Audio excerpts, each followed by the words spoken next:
Tá pequenininho, eu vou lendo para vocês as etapas, porque ali ficaria melhor, né?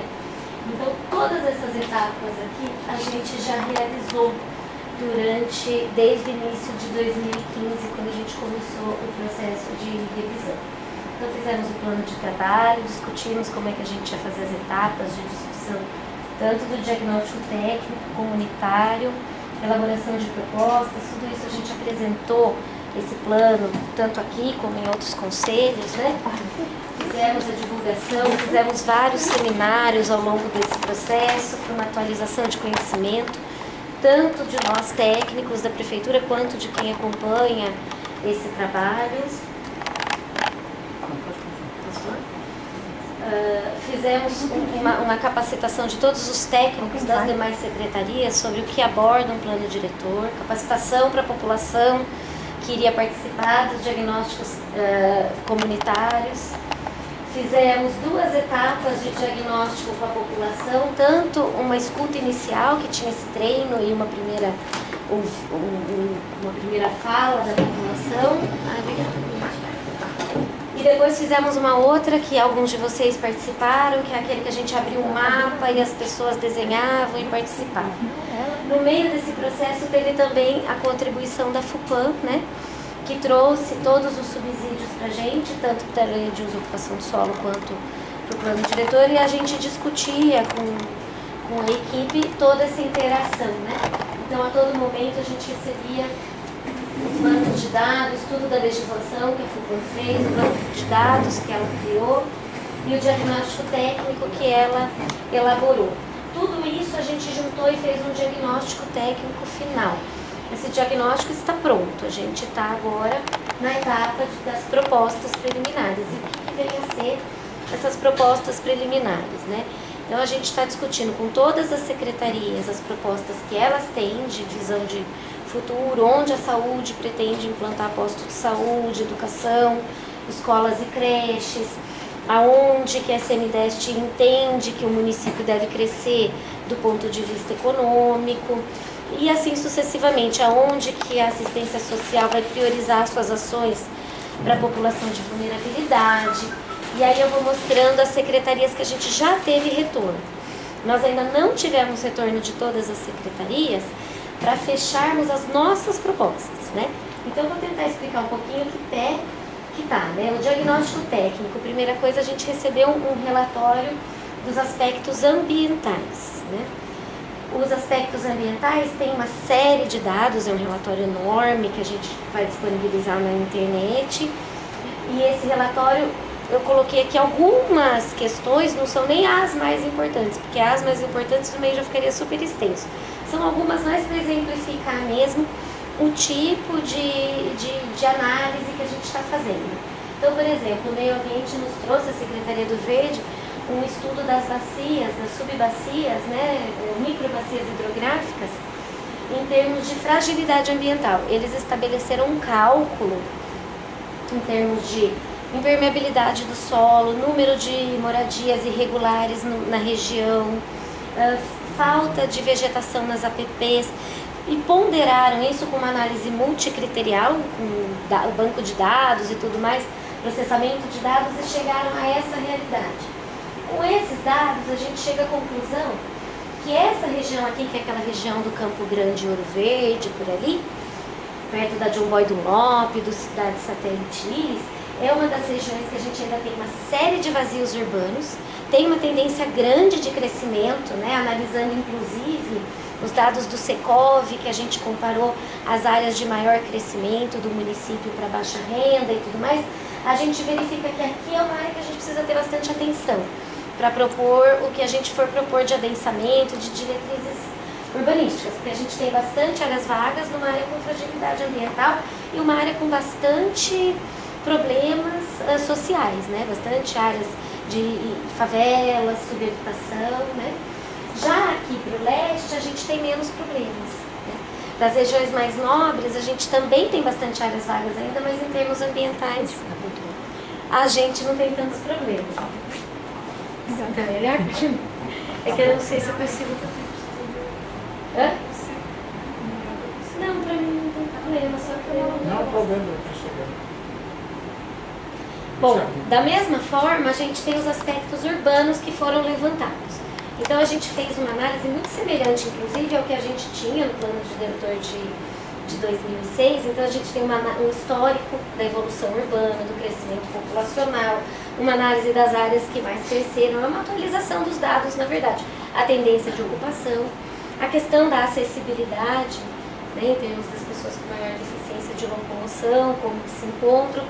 Tudo isso a gente ouviu da população e a gente foi comprovar nos nossos dados técnicos o que a gente consegue de dados para tentar aprimorar. Então, coisas que a gente ouviu, que a gente apresentou aqui, né, mas só para relembrar, as coisas mais faladas pela população foi a má qualidade dos equipamentos públicos e a insuficiência deles, em especial de saúde e educação. Em segundo lugar, foi a má qualidade e insuficiência do transporte e o trânsito de uma maneira em geral no município. E em terceiro lugar, o que foi mais falado foi a dificuldade da regularização fundiária, ocupações, favelas, e aí teve um viés ambiental também, que às vezes a população se apodera de áreas de APP e tal, e ainda tem ali o problema ambiental que isso gera, além da fragilidade de área de risco que pode trazer. Tudo isso já está na internet, a leitura comunitária já está na internet.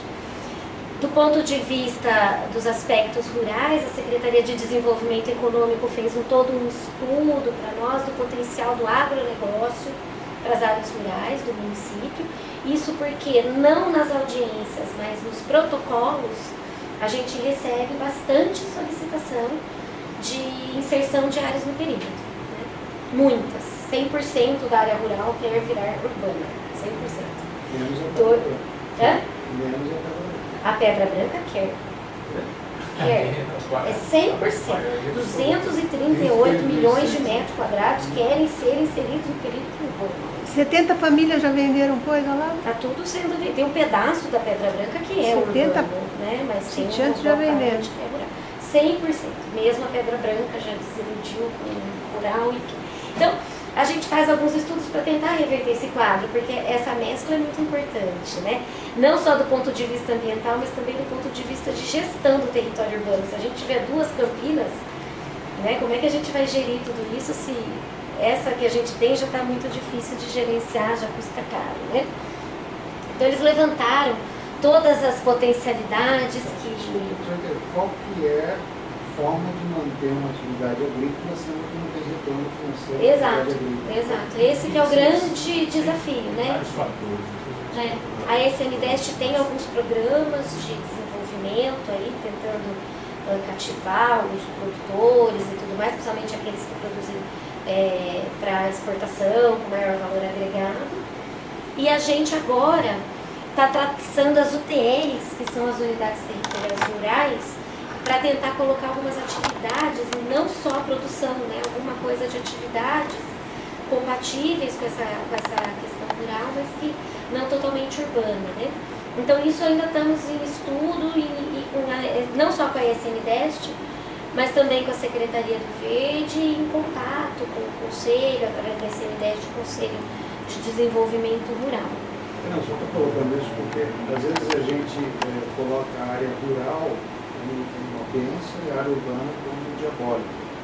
Na verdade, eu posso ter uma área urbana de baixa densidade, com preservação ambiental, de excelência de ocupação, sem necessariamente eu demonizar ela. Assim, a ideia é tentar encontrar um termo mesmo, mas não necessariamente chamando de urbano, né?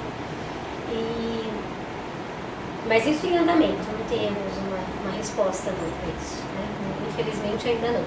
Bom, fizemos também toda a leitura que já falei anteriormente aqui, da população, emprego, faixa de renda, todos os dados do censo, do IPTU, e também dados que a INDEC nos trouxe de uma comparação de pesquisas origem e destino, que foram feitas em 2013 e a outra em 2011.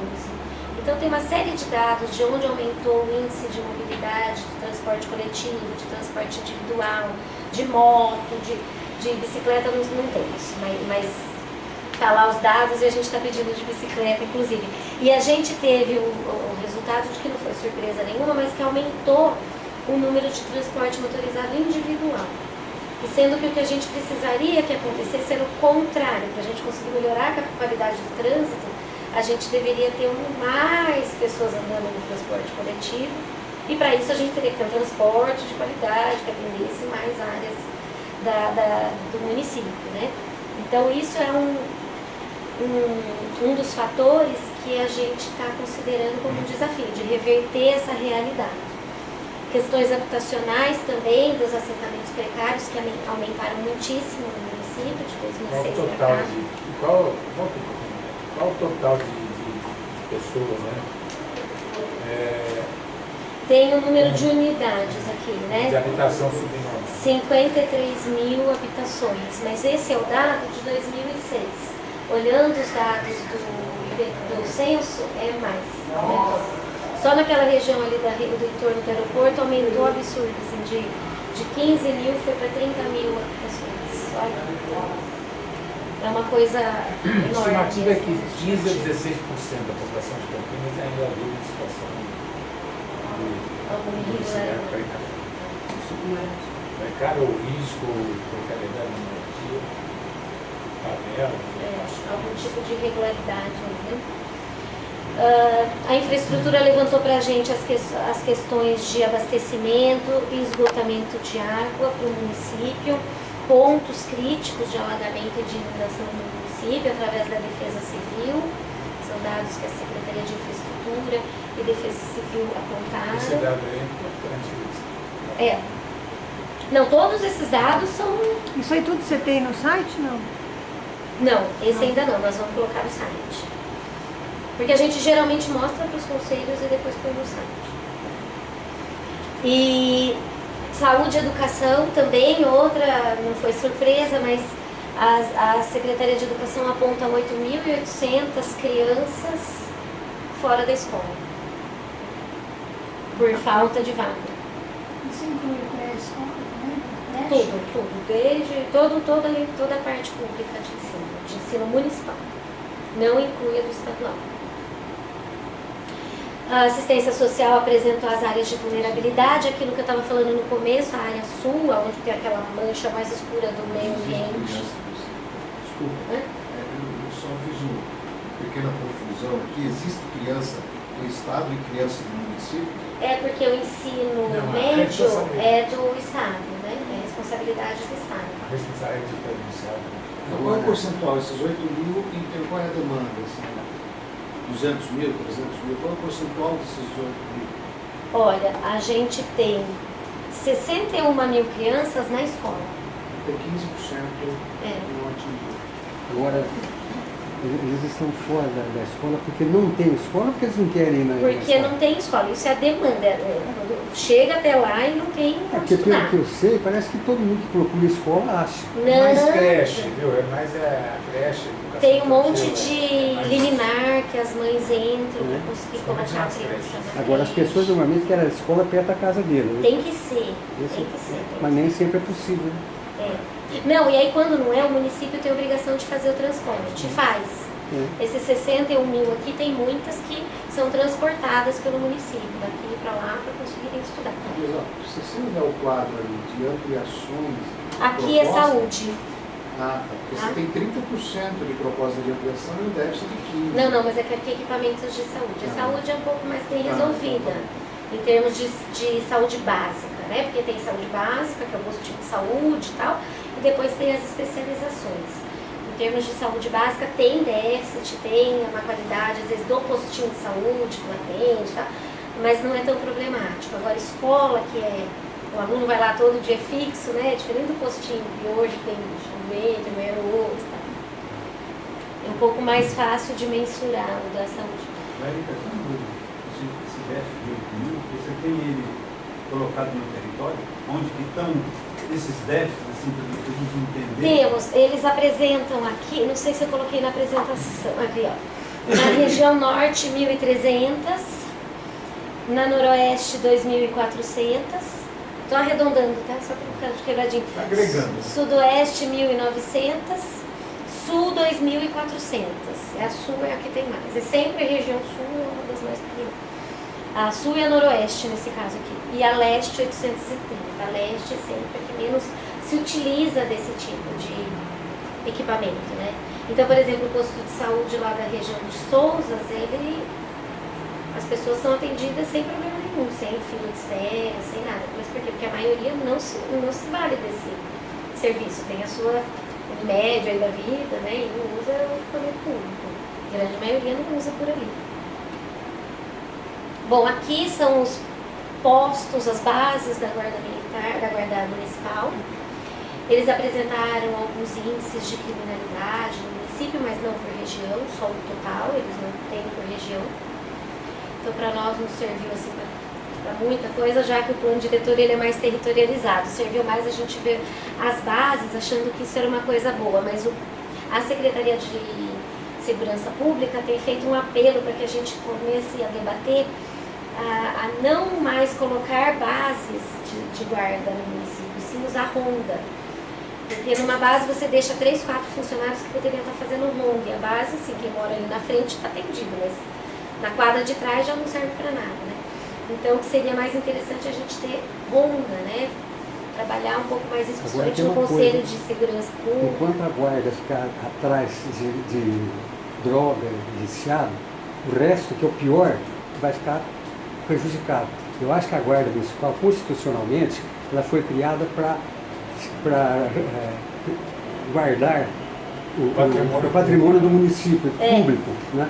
E Campinas, por exemplo, não existe outra cidade no mundo mais pichada, mais deteriorada por vândalos do que Campinas. Então eu acho que a guarda noturna, e olha, um vândalo de hoje é o bandido de amanhã. Então eu acho que a guarda deveria fiscalizar principalmente essas coisas. Agora eles ficam atrás do traficante, do drogado, pelo que eu tenho visto, e aliás eles até manchetes de jornal quando eles descobrem o drogado. Né? Mas aí eles colocam na atribuição deles essa parte também, né? Como principal, aliás, a proteção dos próprios públicos, o acompanhamento de algumas atividades. Por exemplo, a CEMURB precisa fazer uma lacração de um bar irregular, sei lá. Eles acompanham, isso tudo faz parte da... Mas a pichação ninguém faz nada e o vandalismo também ninguém faz nada. É complicado, né? Bom, pus aqui resumidamente, mas os aspectos de esporte, lazer e cultura nós levantamos para todas as regiões quais são os equipamentos, quais são as atividades, né? A gente pode reparar que a região central, a região aqui mais pro lado do Cambuí, Souzas, Barão Geraldo, que são as áreas mais nobres, elas têm muito mais equipamentos de saúde, de esporte, lazer, de cultura, do que a região sul, noroeste, sudoeste, né? Com relação à inserção metropolitana, isso foi uma coisa que a FUPAN nos trouxe, assim, um olhar muito diferente. Eu acho que esse é o olhar diferenciado que a gente teve e que vai ter a consequência na proposta do macrozoneamento. Não só com relação à inserção de Campinas na região metropolitana como a gente tinha antes, né? Antes a gente tinha no plano diretor algumas diretrizes de integração de políticas com essas cidades, principalmente as lindeiras aqui, né? Que a gente tem Hortelândia, Montemor, Sumaré, que a gente tem uma coisa bem direta mesmo de posto de saúde, de transporte público. Agora, é um olhar de Campinas dentro da macrometrópole paulista, né? Campinas como um ponto importante, estratégico na macrometrópole paulista. E para que isso vai servir? Vai servir porque eles estão fazendo o plano de desenvolvimento integrado para a macrometrópole paulista. E esse olhar de Campinas para essa questão pode ajudar Campinas a se inserir, inclusive em verbas, em empreendimentos, em financiamentos, através desse plano da macrometrópole paulista, né? Então isso é uma coisa interessante que a FUPA trouxe no texto dela, no subsídio, e que a gente concorda e incorporou. Só complementando isso, também está em desenvolvimento, através da Gencamp, que foi formado no ano passado, no começo desse ano, uma comissão, uma técnica, uma câmara técnica para discutir, para começar a elaborar o plano de desenvolvimento integrado da região metropolitana. Nós estamos participando. Nós estamos participando e isso é importante dentro disso que a Érica está falando. Além de focar mais na região metropolitana e elaborar esse plano de desenvolvimento integrado, vai nos colocar Campinas e outras cidades como aquelas cidades que poderão receber recursos da União. Né? Se não tiver integrado esse plano da metrópole, e dentro da ideia da macro metrópole também, os municípios que não fizerem isso não vão ter acesso a recursos. Isso está tudo envolvendo a questão do Estatuto da Metrópole?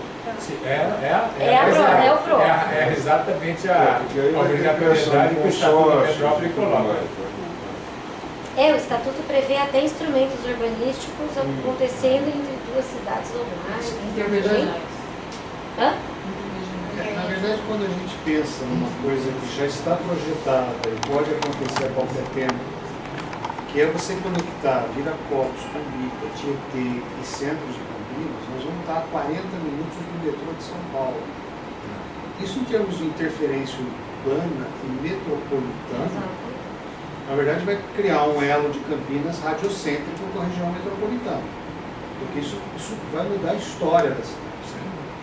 Você sair do centro e estar a 40 minutos do metrô de São Paulo. Isso já é projeto, isso já é questão de uma década, já deve acontecer. Esquece trem-bala, digo um trem de alta velocidade ligando Cumbica, Tietê, Viracopos, centro de Campinas. Assim, é fácil imaginar o que pode acontecer. E aí, em Plaza, já elaborou, já está no site do Plaza, o PAN, né? Que é o Plano de Ação Macro Metropolitana. Que é o Então, macro todo metropolitano, já não é esse mais nem plano metropolitano. diretor da região metropolitana, esse PAN que pega a macro metrópole, o nosso plano diretor de outras cidades tem que estar todos alinhados para poder